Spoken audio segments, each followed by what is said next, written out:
Благодарам, почитувана потпредседателке. Почитуван колега Ковачевски, јас ја разбирам поентата и по тоа колку луѓе видов дека се јавени за збор. Сега, веројатно сте се договорили, легитимно е тоа, една теза да ја повторувате репетитивно неколку пати, сметајќи дека тоа ќе фати некаков зародиш во јавноста, но не сметам дека е сериозно, бидејќи оваа седница и оваа дискусија е еден ден откако имавме седница за пратенички прашања, на која што професорката и министерката Весна Јаневска директно ви кажа дека тоа што го зборувате не е вистина и дека никој нема да биде избркан од работа. Сега ќе ви објаснам и зошто. Прво, вие, ако го видите проблемот кој што и тука го објаснувавте, факт и никој не бега од тоа дека се затвараат основни училишта. И тоа не е заради тоа што некој е неспособен, туку сите во оваа просторија знаеме зошто. И ако сакате да збориме искрено и реално, тие кои што сега би требало да бидат прво одделение, се дечиња кои што би требало да се родат пред некое време кога вашата политичка опција била на власт. Зошто тоа такви бројки имаме во моментов, нема да зборувам, но ќе зборувам за една друга работа. Паралелно, во држава има одличен, силен процес на изградба на инфраструктура, особено во основното образование. И тоа може да се види само во општината од која што јас доаѓам.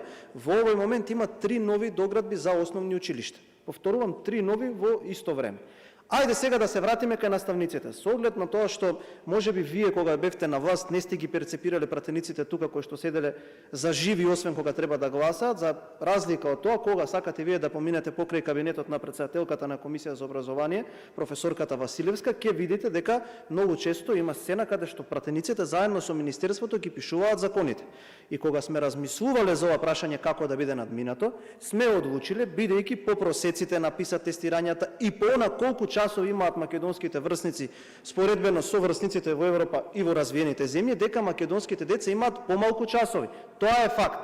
Како да го решиме економски и образовно проблемот, никој да не биде избркан на работа, а нашите ученици да бидат што е можно подобри, тие наставници кои што би биле на некаков начин условно кажано технолошки вишок, што исто така како кованица наследство од вашата партија, ќе бидат ангажирани за да им помогнат на останатите ученици во другите школски активности, прво за никој да не биде избркан од работа, а второ за да може тие ученици да добијат повеќе часови, да работат со стручни лица, да се дообразуваат, да ги стекнуваат своите вештини и на тој начин ќе успееме да ги зацртаме двете посакувани цели. Прво, ниту еден наставник нема да остане без работа, туку работните часови кои што му се зацртани ќе ги исполни помагајќи им на учениците вон школските, односно во активностите вон часовите. Да се разбереме и мислам дека после оваа реченица секоја дискусија е сувишна, освен ако не сте искрени во намерата за тоа што го зборувате. Благодарам.